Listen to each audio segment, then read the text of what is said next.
Asian cup বাছাইকে সামনে রেখে শুরু হলো ফুটবল দলের ক্যাম্প। যে ক্যাম্পে যোগ দেবেন হামজা চৌধুরী, তাকে পাশে পাওয়ার জন্য উদগ্রীব বাকিরা।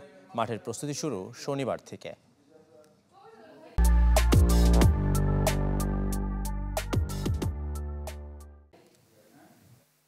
বছরের প্রথম ম্যাচের ক্যাম্প শুরু।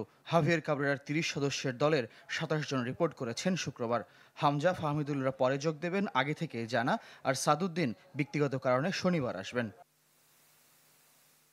ভারতের বিপক্ষে ম্যাচ, সেই উন্মাদনা ফুটবলারদের মাঝেও আছে হামজাকে ঘিরে উচ্ছ্বাস।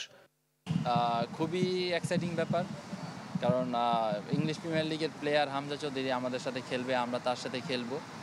এটা আমার কাছে মনে হয় ড্রেসিং রুমটা শেয়ার করাটা একটা বড় ব্যাপার।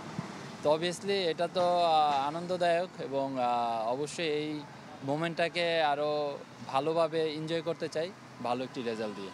আমরা যদি গ্রুপ স্টেজে ভালো করতে হয়, সো আশা মনে করি ইন্ডিয়ান ম্যাচটা আমাদের ভালো কিছুই করতে হবে, যেহেতু ওদের মাঠে খেলা। সো আমি মনে করি একটু টাফ হবে, বাট এটা পসিবল। ওদের সাথে ম্যাচ জিতাটা আমি মনে করি পসিবল। সৌদি আরবের ক্যাম্পে ৩ প্রস্তুতি ম্যাচ খেলার লক্ষ্য হেড কোচের। কমপক্ষে ২টি হলেও খেলতে চায় টিম ম্যানেজমেন্ট। স্কোয়াড সংখ্যা ৩৮ থেকে ৩০-এ নামিয়ে আনার বিষয়ে কোচের দাবি। প্রিমিয়ার লিগের ১০ম রাউন্ড আর ইনজুরি বিবেচনায় সিদ্ধান্ত নিয়েছেন তিনি।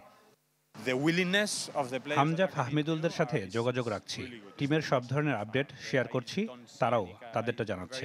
ম্যাচটা নিয়ে হামজাও খুব আগ্রহে অপেক্ষা করছে। আশা সবার মেডিকেল চেক আপ হয়, এবং অলরেডি সেটা শুরু হয়ে গেছে মেডিকেল চেক আপটা। তো এটার মধ্যে দিয়ে এখন ডিনার করবে, ডিনার করে রেস্ট, কালকে বিকালে ট্রেনিং।